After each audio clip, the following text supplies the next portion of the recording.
मित्रांनो, तुमचं पुन्हा एकदा GB स्टोरी टेलर या यूट्यूब चॅनलवर स्वागत आहे। आजच्या आपल्या गोष्टीचं नाव आहे फुल्ली गोळा, लेखिका नेहा जोशी। पण गोष्ट सुरू करण्याआधी जर कोणी या चॅनलवर पहिल्यांदाच आलेले असाल तर त्यांनी ह्या चॅनलला सबस्क्राईब करायला विसरू नका। चला तर मग अजिबात वेळ न घालवता गोष्टीला सुरुवात करूया।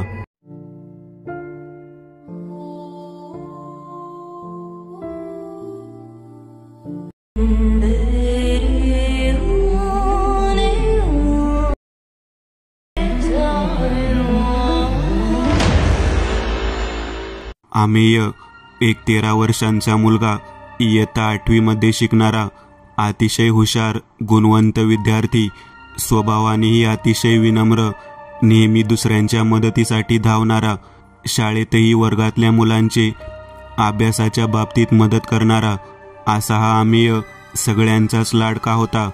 शाळेतील शिक्षक लोकांचा आणि त्याच्या आसपास राहणाऱ्या लोकांचा सुद्धा। अमेय हा त्याच्या आईवडिलांचा एकुलता एक मुलगा होता, त्यामुळे घरी पण लाडका। त्याचे आई बाबा दोघेही एका नामांकित कंपनीमध्ये कामाला। अमेय मैदानी खेळ खेळण्यात हुशार तर होताच, पण बैठी खेळ म्हणजेच कॅरम, बुद्धिबळ खेळण्यातही प्रवीण होता। अमेयची खूप सारी दोस्त मंडळी होती, त्यात पुष्कर हा अमेयचा खास मित्र। नेहमी अमेय सोबतच राहायचा। पुष्करचे घरही अमेयच्या घराजवळच होते, त्यामुळे शाळेतून येताना जाताना दोघंही बरोबरच असायचे। दोघंही एकमेकांच्या घरी अभ्यासाला जात, पण पुष्कर मात्र अमेय एवढा हुशार नव्हता। एकदा शाळेत विज्ञानाच्या शिक्षकांनी प्रयोग दाखवण्याकरता वर्गातील सर्व मुलांना शाळेत नेले होते। प्रयोगशाळा जरा शाळेच्या आड बाजूला होती आणि त्याच्या पाठीमागे खूप गर्द झाडी झुडपं होती। थोड्या अंतरावर समोर हिरवीगार टेकडी होती, टेकडीवरही छान हिरवी गर्द झाडी होती। इकडे विज्ञानाच्या शिक्षकांनी प्रयोग दाखवायला सुरुवात केली। सर्व मुले मन लावून बघत होती। प्रयोग पूर्ण झाल्यावर शिक्षकांनी एक एक मुलांचा गट पाडून प्रयोग करायला सांगितले, पण तेवढ्यात गुरुजींना शाळेच्या मुख्याध्यापकांनी आपल्या केबिनमध्ये बोलवण्याचा निरोप शाळेतील शिपाई घेऊन आला। शिक्षकांनी सर्व प्रयोग करून पहा, मी येतोच थोड्या वेळात, म्हणून निघून गेले। इकडं अमेय आणि पुष्कर ज्या गटात होते त्यांचा प्रयोग झाला होता। पुष्कर हळूच अमेयला म्हणाला, चल ना, मागच्या दाराने जाऊन जरा एक राऊंड मारून येऊ, नाहीतरी आपला प्रयोग करून झाला आहेच आणि सर पण नाही येत। अमेय एक प्रामाणिक विद्यार्थी असल्याने त्याने स्पष्ट नकार दिला, पण पुष्कर काही केले ऐकत नव्हता। एखाद्या वेळेस चालतं रे, एवढं काय त्यात, आणि आपण लगेच परत येऊच ना, असे बोलून तो अमेयला जबरदस्तीने मागच्या दाराने त्या हिरव्यागार गर्द झाडीत घेऊन गेला। फिरत फिरत ते टेकडीजवळ येऊन पोहोचले आणि अचानक अमेयची नजर टेकडीच्या एका जागी अर्धी वर आणि अर्धी जमिनीत असलेल्या एका लाकडी वस्तूवरती गेली। अमेयने लगेचच पुष्करला ती वस्तू दाखवली। दोघंही आता काय असेल या विचारात पडले होते आणि थोडी भीतीही मनात होतीच त्यांच्या। पण पुष्कर अमेयला म्हणाला, बघू तरी आपण काय आहे ते। अमेयला मात्र हे मान्य नव्हतं। कुठल्याही अनोळखी वस्तूला कसं काय हात लावायचा, तेही अशा संशयास्पद वस्तूला। पुष्कर मात्र त्याच्या निर्णयावर ठाम होता, ती वस्तू काय आहे ते बघायचं। त्याने अमेयलाही लाडी गोडी लावून ती वस्तू बाहेर काढून बघू म्हणून तगादा लावला। अखेर अमेय ही मैत्री खातर तयार झाला। दोघांनी आसपास पडलेले 2 टोकदार दगड उचलून थोडं त्या वस्तूच्या अवतीभोवती खोदायला सुरुवात केली। 5 मिनिट जवळजवळ खोदल्यानंतर ती लाकडी वस्तू आता पूर्ण बाहेर आली होती। ती एक मध्यम आकाराची पेटी होती, त्यावर अनेक नक्षीकाम केले होते। खूप जुनी अशी ती पेटी होती। पुष्कर अमेयला म्हणाला, चल उघडून पाहायचं का, काय आहे त्यात म्हणून, पण अमेय त्याला नाही म्हणाला आणि त्वरित तिथून चलण्यास सांगितले। पण पुष्करला ती पेटी इतकी आवडली की त्याने कुठलाही विचार न करता ती पेटी उचलून शर्टच्या आतील बाजूस ठेवून दिली आणि दोघेही तिथून निघून परत शाळेच्या प्रयोगशाळेत आले होते। तेवढ्यात विज्ञानाचे शिक्षकही प्रयोगशाळेत हजर झाले होते। सर्व मुलांचे प्रयोग झालेले पाहून त्यांनीही वर्गात परत जाण्याचे सर्वांना सांगितले. आमे आणि पुष्कर वर्गात जाऊन बेंचवर बसले. तोच हळूच आमेने खाली वाकून ती शर्टमध्ये लपवलेली लाकडी पेटी काढून तो आपल्या दप्तरात ठेवायला जाणार. तोच विज्ञानाचे शिक्षक वर्गात आले आणि काही कामासाठी त्यांनी पुष्करला आवाज दिला. पुष्करने घाई गडबडीत ती पेटी आमेजवळ देऊन, तुझ्या दप्तरात सध्या ठेव आणि घरी जाताना मला दे म्हणून निघून गेला. तेवढ्या शाळेची बेल वाजली आणि शाळा सुटली. आमेनेही ती पेटी सध्यापुरती आपल्या दप्तरात ठेवून दिली होती. पण बराच वेळ होऊन गेला. पुष्कर काही केल्या शिक्षकांच्या खोलीतून बाहेर आला नाही. म्हणून आमेही त्याला बघायला गेला असता पुष्कर काही पुरवण्या बांधण्याचं काम करत होता. पुष्करला त्याने आवाज दिल्यावर पुष्कर त्याला म्हणाला, मला जरा उशीर होणार आहे, त्यामुळे तू हो पुढे. आमेही कंटाळून एकटाच घरी निघून आला. आल्यावर थोडं खाऊन थोड्या वेळ टीव्ही बघून त्याने आपला सगळा अभ्यास पूर्ण केला. तोपर्यंत आमेचे आईबाबाही ऑफिसमधून आले होते. आमेच्या आईनेही लवकर लवकर स्वयंपाक तयार करून तिघेही जेवायला बसले. तिघांचे पण गप्पा गोष्टी करत जेवण आटोपली. थोड्या वेळाने आमे पण आपल्या खोलीत झोपायला गेला. दिवाणावर आडवा होताच आमेला एक क्षण काहीतरी आठवले. होय, तीच लाकडी पेटी जी पुष्करने त्याला ठेवायला दिली होती. पण पुष्करला अचानक काम आल्यामुळे आणि आपणही विसरल्यामुळे आमेने ती पेटी पुष्करला द्यायची विसरून गेला. काही हरकत नाही, उद्या सकाळी जाता जाता आपण ती पेटी त्याला परत करू, असा विचार करून आमेने डोळे मिटले. पण काही केल्या त्याला झोप येईना. काय असेल बरं त्या पेटीत याची उत्सुकता आता त्यालाही लागून राहिली होती. पाहावं की न पाहावं याचा विचार तो करू लागला की सांगावं आईबाबांना. पण नको, उगाच विनाकारण ओरडा नको, म्हणून त्याने ती गोष्ट सांगणे टाळले. बरीच रात्र झाली होती पण आमेला काही स्वस्त झोप येईना. एक प्रकारची अनामिक ओढ त्याला त्या पेटीबद्दल वाटू लागली. शेवटी सगळा धीर एकवटून तो उठलाच आणि हळूच आपल्या दप्तरामधून ती पेटी बाहेर काढली. आमेने हळूच आपल्या दप्तराचे बटन काढले आणि त्यात असलेली ती लाकडी पेटी बाहेर काढली. त्यालाही आता उत्सुकता लागून राहिली होती, काय असेल यामध्ये. शेवटी हिम्मत करून त्याने आपल्या जवळच्या बॅटरीच्या प्रकाशात त्या लाकडी पेटीच्या 2 गंजलेल्या कड्या हळूच उघडल्या. उघडल्याबरोबर त्याने बॅटरीच्या प्रकाशात पाहिले. त्या लाकडी पेटीत एक आयताकार वस्तू एका रेशमी वस्त्राने झाकून ठेवली होती आणि बाजूला एक छोटा मजकूर ठेवला होता. आमेने हळूच ते रेशमी वस्त्र बाजूला केले. बाजूला केल्यावर काय आश्चर्य, तो तर एक खेळ होता आणि आपण वेळ जात नसताना किंवा एक मनोरंजन म्हणून खेळतो तो खेळ. त्याचं नाव अर्थातच फुल्ली गोळा. पण आजपर्यंत आपण हा खेळ केवळ कागदावर पेन किंवा पेन्सिलने, त्या व्यतिरिक्त पाटी पेन्सिल घेऊन खेळला असेल. पण या पेटीमधल्या खेळाचं स्वरूप जरा वेगळं होतं. म्हणजे एकतर तो आयत लाकडी होता, त्यातील चौकोनी रकाने सुद्धा तयार होते. त्यावर छोटी छोटी बटनासारखी लाकडी थोडी उंच हुक लावलेली होती. बाजूला लाकडी सोंगट्या होत्या, एक्स आकाराच्या आणि 0 आकाराच्या. आमेला ह्या सगळ्याचं एक आकर्षण वाटत होतं. पण त्या आयताला आणि सोंगट्यांना हात लावायच्या आधी बाजूला असलेला मजकूर त्याने आधी वाचायचे ठरवले. कदाचित काही संदेश किंवा नियम वगैरे असू शकतील, म्हणून त्याने तो मजकूर त्या पेटीतून काढून वाचायला सुरुवात केली. त्यातील मजकूर खूप वर्षापूर्वी लिहिलेला वाटत होता. तो एका लाल रंगात लिहिलेला होता. आमेने वाचायला सुरुवात केली. त्यात खेळाचे नियम लिहून होते. पहिला नियम, हा खेळ रात्रीच खेळायचा, ठीक 12 वाजता. दुसरा नियम, या खेळात एरवी आपण खेळतो तसाच फुल्ली गोळा या सोंगट्यांनी खेळायचा आहे. तिसरा नियम, खेळ अर्धवट सोडायचा नाही. चौथा, पण 3 एक्स एका सरळ रेषेत यायला नको, अन्यथा 8. बस एवढाच मजकूर होता तो. आमेला प्रश्न पडला, रात्रीच का बरं हा खेळ खेळायचा, तोही 12 वाजता, आणि 3 एक्स एका सरळ रेषेत यायला नको, याचा अर्थ काय, आणि आलेच तर काय होईल. या असंख्य प्रश्नांनी आमेच्या डोक्यात गर्दी केली. पण जाऊ दे, आपण खेळून तर बघू. फक्त 3 एक्स एका सरळ रेषेत येणार नाही याची आपण काळजी घेऊ. आणि पुष्कर, त्याचं काय? त्याने जर उद्या पेटीबद्दल विचारलं तर? जाऊ देत, तेव्हा जे सुचेल ते उत्तर देऊ त्याला, पण आता हा खेळ माझ्याजवळ राहणार असा विचार करून आमईने तो मजकूर तसाच ठेवून त्या दिवशी झोपी गेला. दुसरा दिवस उजाडला. आमईने शाळेत जायची तयारी केली.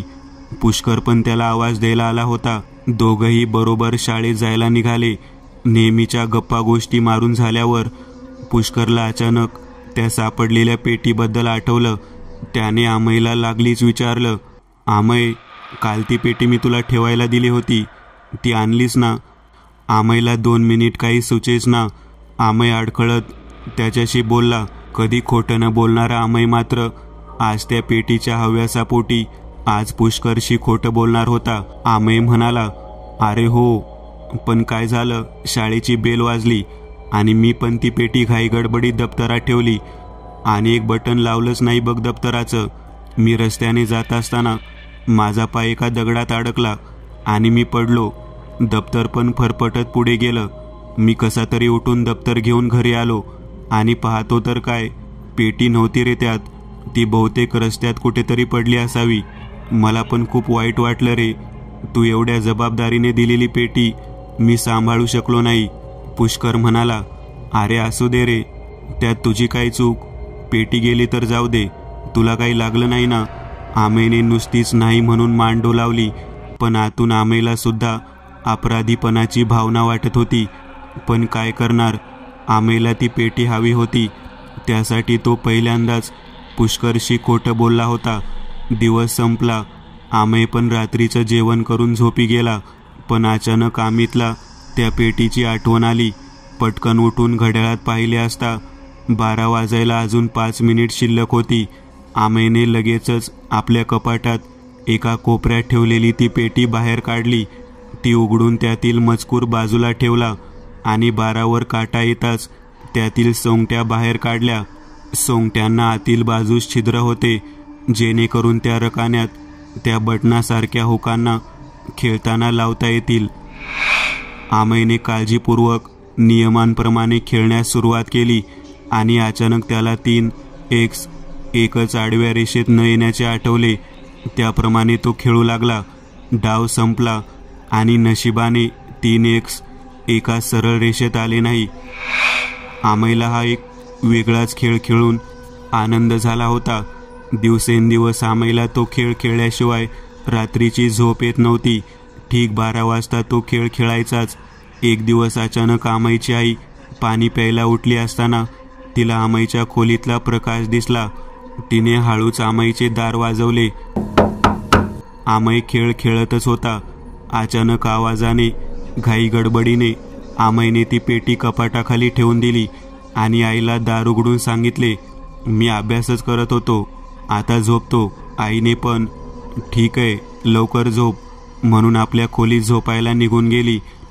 परत आमईने ती खाली लपवलेली पेटी परत काढली आणि तो खेळ खेळण्यास सुरुवात केली. खेळ आधीच अर्धवट खेळून झाला होता, पण सोंगट्या अशा काही लावल्या होत्या की 3 एक्स एका सरळ रेषेत येऊनच तो संपणार होता. आता आमई चांगलाच घाबरला. आता काय करायचं? बरं, खेळ अर्धवट सोडून पण चालणार नव्हता. आता त्याला 1 एक्सची सोंगटी मध्ये जोडून खेळ पूर्ण करण्याशिवाय पर्याय नव्हता. शेवटी जे होईल ते होईल असा विचार करून आमईने ती एक सोंगटी मध्ये लावली आणि अचानक एक लाल रंगाची चमकती रेष त्या 3 एक्स सोंगट्यांच्या वर आडवी चमकताना दिसली. आमई चांगलाच घाबरला होता. तेवढ्यात त्याच्या खोलीतील वातावरण पण बदलायला लागले. खोलीमधला गारवा वाढला होता. लाईट्स पण चालू बंद व्हायला लागले. तेवढ्यात त्या पेटीमधून एक हिरवा धूर बाहेर आला. हळूहळू त्या धुराची एक मानवी आकृती तयार होऊ लागली आणि एक स्पष्ट एक व्यक्ती आमई समोर उभी होती. काळं कापड गुंडाळलेली, हातपाय अक्षरशः सडलेले होते. चेहरा पण ठिकठिकाणी सडलेल्या अवस्थेत होता. जबडा फाटला होता आणि त्यातून रक्त ओघळत होते. जबड्यातून पण एक प्रकारचा घाणेरडा चिकट द्रव बाहेर पडत होता. आमईची आता बोबडीच वळली होती. चक्क मृत्यू समोर दिसत होता. आणि एक प्रकारची किळसही त्याला आली होती. ती व्यक्ती त्याला बघून किळसवाने हास्य करू लागली आणि फक्त 8 दिवस एवढेच बोलून अचानक अदृश्य झाली.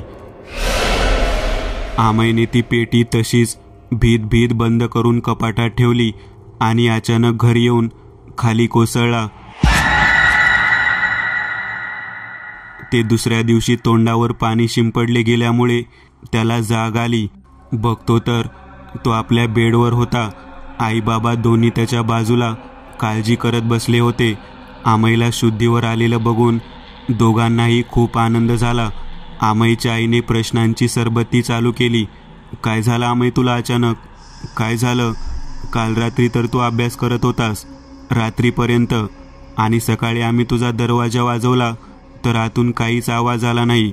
म्हणून आम्ही दार उघडून बघतो तर तू खाली बेशुद्ध अवस्थेत होतास. आमई काही बोलणार एवढ्यात काल रात्रीचा प्रसंग त्याच्या डोळ्यासमोरून गेला आणि त्याला दरदरून घाम फुटला.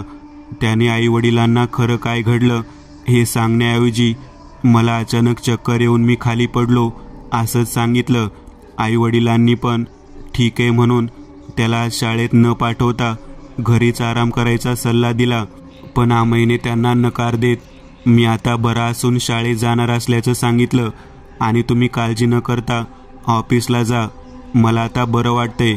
आमईने नाश्ता करून शाळेत जायची तयारी केली आणि पुष्कर बरोबर शाळेत पोहोचला. शाळेचा तास सुरू असतानाच अचानक एक घोगरा आवाज आला. फक्त 8 दिवस, 8 दिवसात मी तुला माझ्या बरोबर घेऊन जाणार. आमई एकदम दचकला आणि त्याची नजर खिडकीकडे गेली तर तीच व्यक्ती बाहेर त्याच्याकडे बघून किळसवाने हास्य करताना दिसली. आमई अचानक घाबरून उभा राहिला.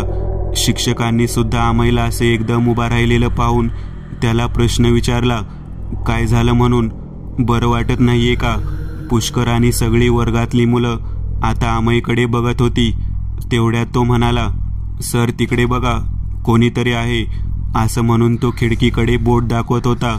सगळेजण तिकडे बघायला लागले तेव्हा तिकडे कोणीच नव्हतं. सर पण म्हणले, तुला भास झाला असेल, तिकडे तर कोणीच नाहीये. तू एक काम कर, तू घरी जा आणि आराम कर. असं म्हणून आमईला त्याच्या शिक्षकांनी घरी पाठवले. पण त्याला आता घरी जायला पण भीती वाटत होती. त्याने भीतच घराचे दार उघडले आणि पटकन कपडेही न बदलता बेडवर जाऊन आडवा झाला. डोक्यापासून पांघरून घेत थरथर कापत तो झोपी गेला. इकडे शाळेच्या शिक्षकांनी आमईच्या आईबाबांना आधीच फोन करून कळवले होते. त्यामुळे ते सुद्धा हाफ डे घेऊन 2 तासात घरी आले. घरी येऊन बघतो तर आमई तापाने फणफणला होता आणि झोपेतच तो मला न्यायला आलाय, तो मला घेऊन जाणार असं काहीतरी बडबडत होता. आमईची आई काळजीने रडायला लागली. त्याच्या बाबांनी लागलीच डॉक्टरांना घरी बोलवले. त्यांनी इंजेक्शन दिल्यावर आमईला झोप लागली. सोबत काही गोळ्याही लिहून दिल्या. पण आमईचा ताप काही केल्या उतरत नव्हता. 2 दिवस होऊन गेले. आमईच्या प्रकृतीत काही सुधारणा होत नव्हती. दिवसेंदिवस त्याची तब्येत खालावत चालली होती. अनेक डॉक्टर झाले, हॉस्पिटलमध्ये नेले, पण त्याच्या तब्येतीत सुधार होत नव्हता. त्याची शाळा, अभ्यास सगळ्यांवर विरजण पडलं होतं. तो धड खात पितही नव्हता. आमईचे आईवडील, पुष्कर आणि इतर मित्र पण त्याची ही अवस्था पाहून रोज रडकुंडीला येते. ते दररोज देवाजवळ आमईची तब्येत लवकर सुधारावी यासाठी प्रार्थना करत होते. आतापर्यंत आमईच्या आजी आजोबांना पण आमईच्या बाबांनी फोन करून कळवले होते. तेही दुसऱ्या दिवशी घरी आले. आमईची अवस्था पाहून त्यांनाही रडू कोसळले. एक दिवस आमईची आजी आमईजवळ बसली असताना आमई अचानक, तो आलाय, तो मला न्यायला आलाय. आमईच्या आजीला कळेच ना हा असा का बडबड करतोय. त्यांनी आमईला, कोण बाळा, कोण न्यायला आलाय तुला? त्याने ग्लानीतच कपाटाकडे बोट दाखवत तो म्हणून उत्तर दिले आणि परत त्याची शुद्ध हरपली. आजीलाही जरा विचित्रच वाटले. त्या दिवशी आजीने आजोबांना ही गोष्ट सांगितली आणि संध्याकाळी आमईचे आई बाबा ऑफिसमधून आल्यावर त्यांना बसवून आजीने त्यांना समजावले की हे काही मला बरोबर वाटत नाहीये. म्हणजे तुमचा विश्वास नसेल कदाचित, पण हे आजारपण काही डॉक्टरांच्या औषधाने बरे होणाऱ्यांपैकी नाही. तेवढ्यात आमईचे बाबा म्हणाले, म्हणजे तुला म्हणायचं काय आहे? तेवढ्यात आजी म्हणाली, ही बाहेरची बाधा आहे. कोणत्या तरी अमानवीय शक्तीने याला धरले आहे. तेवढ्यात आमईची आई म्हणाली, काहीतरीच काय? असं काही नसतं. आमचा या गोष्टींवर अजिबात विश्वास नाही. आजी म्हणाली, होय बाळांनो, तुम्ही आजकालची मुलं शिकली सवरलेली, तुमचा या गोष्टींवर विश्वास नसणार याची कल्पना होती आम्हाला. पण औषध पाणी खर्च करूनही त्याला गुण येत नाही आहे. आमचं ऐका, आम्हाला पण आमच्या नातवासाठी काहीतरी करू द्या. तुमच्या परीने तुम्ही सगळे प्रयत्न केले, आता आम्हाला आमच्या परीने करू द्या. असं म्हणून आमईच्या आईवडिलांनी त्यांना एक संधी द्यायचे ठरवले. लागलीच आजीने आपल्या ओळखीतल्या गुरुजींना फोन केला. गुरुजींना फोन करून सगळी हकीकत सांगितल्यावर गुरुजींनी दुसऱ्या दिवशी सकाळी येण्याचे सांगितले. गुरुजींनी सांगितल्याप्रमाणे ते दुसऱ्या दिवशीच सकाळी हजर झाले. आमईचे आईबाबा, आजी आजोबा सगळेजण त्यांची वाट बघत होते. अंगात पांढरा सदरा, पांढरा पायजमा, गळ्यात रुद्राक्षाची माळ, कपाळावर चंदनाचा टिळा, वय साधारण 45 ते 50 दरम्यान, चेहऱ्यावर एक प्रकारचं तेज असणाऱ्या गुरुजींनी घरात प्रवेश केला. गुरुजींनी घरात प्रवेश करताच त्यांना एक नकारात्मक ऊर्जा घरात जाणवली. त्यांनी आपल्याजवळ असणाऱ्या शबनम बॅगमधून पवित्र असे गंगाजल बाहेर काढले आणि आंब्याच्या डहाळीने सर्वत्र घरात शिंपडले. आमईच्या खोलीत शिरताच ती नकारात्मक ऊर्जा अजूनच तीव्र झाली. त्यांनी मंत्राच्या साह्याने ते पवित्र जल त्याच्या खोलीतही चहूबाजूंनी शिंपडले आणि एक नजर आमईकडे टाकली. आमईजवळ जाऊन त्यांनी आमईच्या डोक्यावर हात ठेवला आणि ध्यान लावावे तसे डोळे मिटून काही क्षण ते बसले. आमईचे आईबाबा, आजी आजोबा बघतच होते. 10 मिनिट त्यांचे ध्यान संपल्यावर आमईच्या डोक्यावरून हात काढत ते म्हणाले, 4 दिवस याच्या आयुष्याचे, 4 दिवस याच्या आयुष्याचे 4 दिवस राहिले आता. तेवढ्यात आमईचे आईबाबा ओरडलेच, हे काय म्हणत आहात तुम्ही गुरुजी? गुरुजींनी होय म्हणून उत्तर दिले, पण आपण यातून मार्ग नक्की काढू आणि आमईचे प्राण नक्की वाचवू असे आश्वासन त्यांना दिले. तेव्हा कुठे आमईच्या घरच्यांचा जीव भांड्यात पडला. गुरुजींचा आध्यात्मिक गोष्टींचा, योग ध्यानधारणेचा अभ्यास दांडगा होता. आपल्या या साधनेच्या आधारे गुरुजींनी डोळे मिटत ईश्वराचे नामस्मरण केल्यावर घडलेल्या सगळ्या गोष्टी त्यांच्या डोळ्यासमोरून गेल्या. आमईच्या आईने नक्की झालं काय असा प्रश्न केल्यावर गुरुजी त्यांना सांगणार इतक्यात पुष्कर पण तिथे हजर झाला. हा कोण विचारल्यावर आमईच्या आईने तो आमईचा खास मित्र असल्याचे सांगितले. गुरुजींनी ठीक आहे म्हटल्यावर सांगायला सुरुवात केली. या सगळ्याचे मूळ म्हणजे ती कपाटात असलेली लाकडी पेटी. लाकडी पेटी? सगळेजण आश्चर्याने म्हणाले. होय, गुरुजी म्हणाले. त्यांनी आमईच्या आईला कपाटाच्या खालच्या कोपऱ्यातून ती पेटी बाहेर काढली. पुष्कर तर आवासून बघतच राहिला. पुष्कर काही बोलणार तेवढ्यात गुरुजी त्याला म्हणाले, मी सांगतो ही पेटी इथे कशी आणि कोणी आणली ते.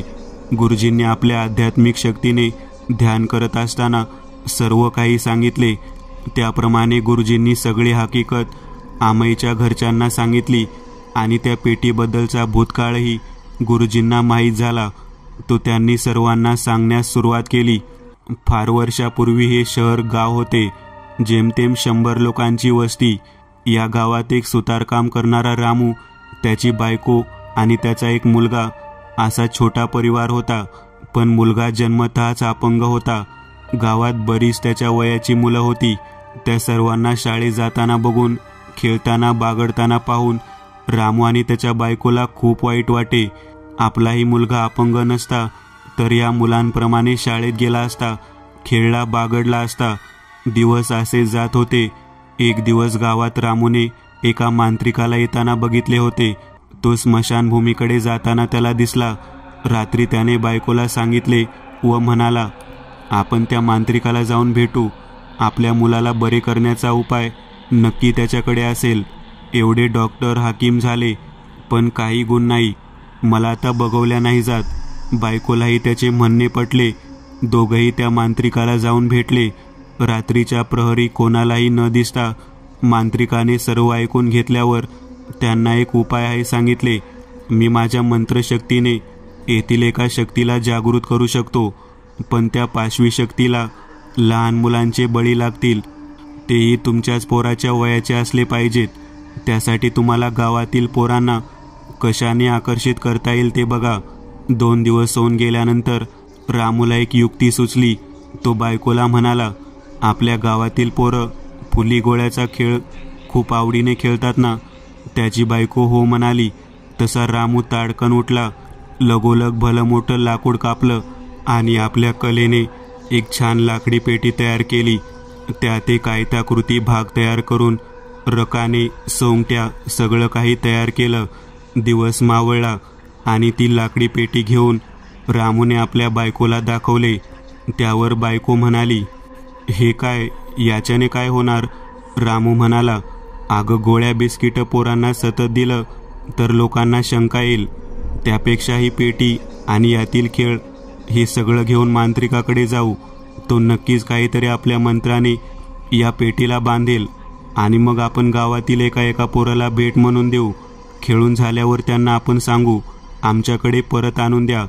त्यामुळे पोरं पण खुश होतील, कोणाला शंका पण येणार नाही आणि आपला डाव पण साधता येईल.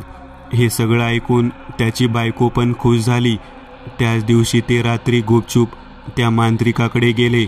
त्यांनी ती पेटी आणि त्यातील खेळ सगळं काही दाखवले. मांत्रिकाने आपल्या मंत्रतंत्राने ती पेटी अभिमंत्रित केली आणि त्या पाशवी शक्तींचा संबंध त्या पेटीशी जोडण्यासाठी साधना करू लागला. थोड्या वेळाने एक अस्पष्ट आकृती हळूहळू सर्वांसमोर येऊन उभी राहिली. होय, तीच पाशवी शक्ती जी आमईला दिसली होती. मांत्रिकाने त्यांना या खेळाचे 4 नियम रक्ताच्या साहाय्याने एका मजकुरावर लिहून दिले आणि तो मजकूर त्या पेटीत ठेवून त्याने रामूकडे सोपवली. त्याचबरोबर ती पाशवी शक्तीही अदृश्य होऊन त्या पेटीत कैद झाली. दुसऱ्या दिवशी तिथे जवळच असणाऱ्या पोराला बोलावून रामूने ती पेटी त्याला दिली व खेळून झाल्यावर दुसऱ्या दिवशी लगेच आणून द्यायला सांगितली. पण घरी कुणालाही सांगू नकोस. कोणी नसताना मस्त आरामात खेळ म्हणून त्याला सांगितले. तो मुलगाही ती पेटी गुपचूप घेऊन घरी गेला. आई वडील शेतात गेल्यावर त्या मुलाने ती पेटी उघडून पाहिली. त्यातील मजकूरही वाचला, पण सुंदर अशा त्या खेळापुढे त्याने 4थ्या नियमाकडे दुर्लक्ष केले आणि पहिल्या नियमाप्रमाणे सगळे झोपल्यावर तो हा खेळ खेळला. आणि दुर्दैवाने 4था नियम म्हणजेच 3 एक सरळ रेषेत आले आणि शेवटी 8 आकडा कोड्या टाकणारा असल्यामुळे त्यानेही खेळताना लक्ष दिले नाही. काही दिवसातच अचानक तब्येत बिघडून तो मरण पावला. रामू आणि त्याच्या बायकोला मात्र आपल्या मुलासाठी आशेचा किरण दिसत होता. हळूहळू अचानक गावातील मुलांचे मृत्यूचे प्रमाण वाढले. पालकांमध्येही आता भीतीचे प्रमाण वाढले होते. ज्यांचे मुलं मरण पावली होती त्यांच्या घरच्यांचे हाल बघवत नव्हते. इकडे रामू आणि त्याच्या बायकोला मात्र मनातून आनंद होत होता. आपला मुलगा आता लवकरच बरा होईल असे त्यांना वाटत होते. गावात आता त्याच्या वयाचं एकच पोर राहिलं होतं. रामूने त्याला एके ठिकाणी जात असताना गोड बोलून त्याला गाठलंच आणि ती पेटी गुपचूप त्याच्या हातात दिली. इतर मुलांप्रमाणे तोही रात्री ती पेटी उघडून तो खेळ खेळत होता. तोच अचानक त्याच्या बाबांना जाग आल्यामुळे त्यांनी त्याचा हात धरून, हे काय आहे, काय करतोय, कोणी दिलंय विचारल्यावर घाबरलेल्या त्या मुलाने सगळं काही सांगितले. त्याच्या वडिलांनी ती पेटी, तो मजकूर सर्व काही तपासले आणि त्यांच्या मनात शंकेची पाल चुकचुकली. गावातील मुलांच्या मृत्यूमागे रामूचा हात तर नाही ना? त्याने रात्रीच 20-25 जणांना सोबत घेऊन रामूचं घर गाठलं. आता शेवटचा बळी गेल्यावर लवकरच आपले उद्दिष्ट साध्य होणार या आनंदातच ते झोपी गेले होते. दारावरची थाप ऐकून ते दोघेही घराबाहेर आले. लोकांचा एवढा जमाव पाहून ते दोघेही खूप घाबरले. त्या मुलाच्या वडिलांनी ती पेटी दाखवत, हा काय प्रकार आहे विचारल्यावर तो काहीच बोलला नाही. आता आपलं पितळ उघडं पडणार. हे सूर्यप्रकाशा इतकं स्वच्छ होतं हे त्यालाही माहीत होतं. तरी तो काही नाही, साधा खेळ आहे, असंच पोराला खेळायला दिला होता म्हणून स्वतःचा बचाव करत होता. त्या पोराचा बाप म्हणाला, असा खेळ असतो का जो रात्रीच खेळताना अर्धवट नाही खेळायचा? बरं बोलानं सांग, खरं काय ते, नाहीतर पोलिसांना बोलावतो. त्यावर गावकरी पण आरडाओरडा करायला सुरुवात केली. घाबरलेल्या रामूने सर्व हकीकत गावकऱ्यांना सांगितली. त्याची बायकोही ढसाढसा रडायला लागली. आम्हाला माफ करा, आमच्या मुलासाठी केलं म्हणून आणखी रडायला लागली. त्यावर गावकरी बोलले, तुझ्या पोरापायी गावातील निष्पाप पोरांचा बळी गेला, त्याचं काय? या अपराधाला क्षमा नाही. म्हणून संतप्त गावकऱ्यांनी त्या तिघांना फरफटत नेऊन एका झाडाला बांधले आणि दगडधोंड्यांचा वर्षाव त्यांच्यावर करू लागले. दुर्दैवाने तिघांचाही त्यात अंत झाला. संतप्त गावकरी त्या मांत्रिकाच्या शोधात स्मशानभूमीकडे आले, पण मांत्रिक सर्व सामान टाकून पळून गेल्याचं त्यांच्या लक्षात आलं. खूप शोध घेऊनही तो सापडला नाही. त्या पेटीचं काय करायचं म्हणून गावकऱ्यांनी ती पेटी जाळून टाकण्याचा निर्णय घेतला, पण तिला आग लावल्यावर सुद्धा ती जळाली नाही. म्हणून गावाबाहेरच्या नदीत फेकण्याचा निर्णय घेतला. नदीत फेकून पण दुसऱ्या दिवशी सकाळी ती पेटी गावातील रस्त्यावर लोकांना दिसली आणि त्यांच्या लक्षात आले की ही साधीसुधी पेटी नाहीये. आपल्या गावातील मंदिराचे पुजारीच यावर मार्ग शोधतील. म्हणून सर्वजण त्यांच्याकडे गेले. त्यांनी सांगितले, खूप बळी घेतल्यानंतर ती पाशवी शक्ती आधीच बळकट झाली आहे. ती ही पेटी सहजासहजी नष्ट होऊ देणार नाही. यावर एक मार्ग आहे. 2 दिवसांनी आपल्या गावात काशीवरून काही विद्वान पंडित येणार आहे. तेच या पेटीचा काहीतरी बंदोबस्त करतील. 2 दिवसांनी पंडित गावात आल्यावर गावातील सर्व लोकांनी त्यांना हकीकत सांगितली. त्यांनी ती पेटी नीट निरखून उघडून पाहिली. त्यातील मजकूर वाचला. त्यावर ते म्हणाले, हे बघा, ही पेटी नष्ट करणं आपल्या हातात राहिलं नाही, कारण त्या पाशवी शक्तीचा जोर खूप वाढला आहे. आपण ही पेटी अशा ठिकाणी बंदिस्त करायला हवी जिथे सहसा कोणाचा संपर्क येणार नाही आणि कोणाला दिसणार पण नाही. त्यावर एक जण बोलला की पलीकडची टेकडी, तिथे कोण जास्त जात नाही बघा. ठीक आहे तर. मग पंडित मंडळींनी ती पेटी उचलून त्या टेकडीवर नेली. गावकरीही बघत होते. त्यातील 3-4 जणांना त्यांनी मध्यम आकाराचा खड्डा खणायला सांगितले. खड्डा खणून झाल्यावर पंडितांनी अभिमंत्रित केलेलं रेशमी कापड घेऊन त्या पेटीतील आयत त्या सोंगट्या झाकल्या आणि ती पेटी बंद करून त्या खड्ड्यात ठेवून त्यावर काशीहून आणलेले पवित्र जल त्यावर शिंपडून तो खड्डा बुजवण्यात आला. पण जाताना त्यांनी एक सूचना दिली की कालांतराने यावरील माती झीज पावेल. निसर्ग नियमच आहे तो, आणि जर नकळत ही पेटी कुणाच्या हाती लागली आणि जर का कोणी हा खेळ खेळेल आणि जर त्याचं दुर्दैव असेल तर ती पाशवी शक्ती परत आपले डोके वर काढून त्याचे आयुष्य संपवू शकते. त्यानंतर गावकरी त्या टेकडीवर फिरकलेच नाहीत. गुरुजींनी पेटीचा हा भूतकाळ सांगितल्यावर आमईच्या घरच्यांचे सगळे अवसानच गळून गेले. शेवटी धीर एकवटून आमईची आजी म्हणाली, यावर काहीतरी उपाय असेलच ना गुरुजी? त्यावर गुरुजी म्हणाले, हो आहे ना. आपल्याला तेच पवित्र काशीचे जल वापरून त्या पेटीला ज्या ठिकाणी सापडली त्याच ठिकाणी बंदिस्त करावी लागेल. आता काशीवरून जल कसं आणणार हाच प्रश्न सर्वांसमोर होता. तोच आमईचे बाबा म्हणाले, मी आता माझी गाडी काढतो आणि काशीला जाऊन ते जल घेऊन येतो. गुरुजी म्हणाले, हो, तुम्हाला आताच निघायला हवं. आपल्या हातात वेळ खूप कमी आहे. आजचा 5वा दिवस. आपल्या हातात 3 दिवस शिल्लक आहेत. लागलीच आमईचे बाबा गाडी घेऊन काशीला जायला निघाले. गुरुजी म्हणाले, जोपर्यंत आमईचे बाबा जल घेऊन येत नाही तोपर्यंत आपल्याला देवाचे नामस्मरण करायला हवे आणि देवाचे तीर्थ याला मधून पाजायला हवे. आमईचे बाबा 3 दिवसांची मुदत संपण्याच्या आदल्या दिवशी संध्याकाळी ते काशीचे पवित्र जल घेऊन आले होते.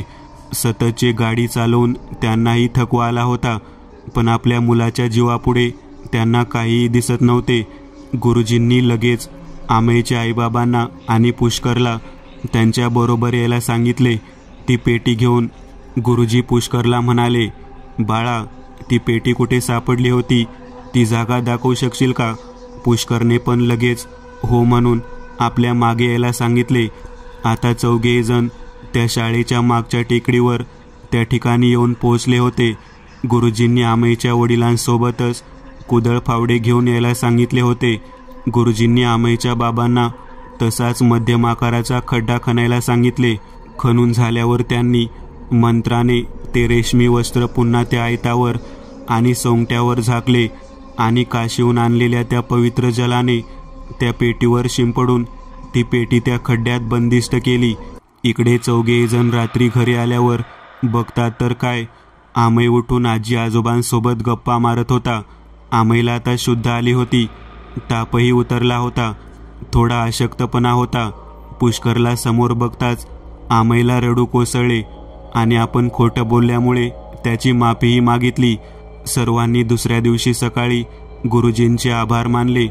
गुरुजींनी पण सर्वांना आशीर्वाद देऊन आमईला एखाद्या स्वप्नाप्रमाणे सर्व विसरून जायला सांगितले आणि गुरुजींनी सर्वांचा निरोप घेतला. 15 वर्षानंतर तीच शाळा, तोच परिसर आणि तीच शाळेची टेकडी. वेळ दुपारची मधली सुट्टी. शाळेतील 4 मुलांचा ग्रुप टेकडीवर डबा खायला आलेला असतो. डबा खाऊन झाल्यावर ती 4ही मुलं घंटेचा आवाज ऐकताच घाई गडबडीत डबा घेऊन निघताना एकाचा पाय कशात तरी अडकून तो पडतो. उठून जवळ जाऊन बघतो तर एका गोष्टीला अडकून तो पडतो. होय, बरोबर ओळखलात. ती वस्तू म्हणजे तीच लाकडी पेटी आणि त्यातील तोच फुली गोळ्याचा खेळ, एका नवीन सावजाची वाट बघणारा. मित्रांनो, आज पुरतं एवढंच. तुम्हाला जर काही गोष्ट आवडली असेल तर नक्की लाईक करा. तुमच्यापैकी बरेचसे जण व्हिडिओ लाईक न करताच पळून जातात, पण हा जर व्हिडिओ तुम्ही लाईक केला तर मला जरा बरं वाटेल आणि असेच भारी भारी व्हिडिओ बनवायची माझ्यात एनर्जी येईल. त्यामुळे नक्की लाईक करा आणि अजूनही कोणी या चॅनलला सबस्क्राईब केलेलं नसाल तर लगेच सबस्क्राईब करून टाका आणि बाजूची घंटी ती मात्र दाबायला विसरू नका. देवाची घंटी आहे ती. चला तर मग पुन्हा भेटूया अशीच एक आगळी वेगळी गोष्ट घेऊन पुढच्या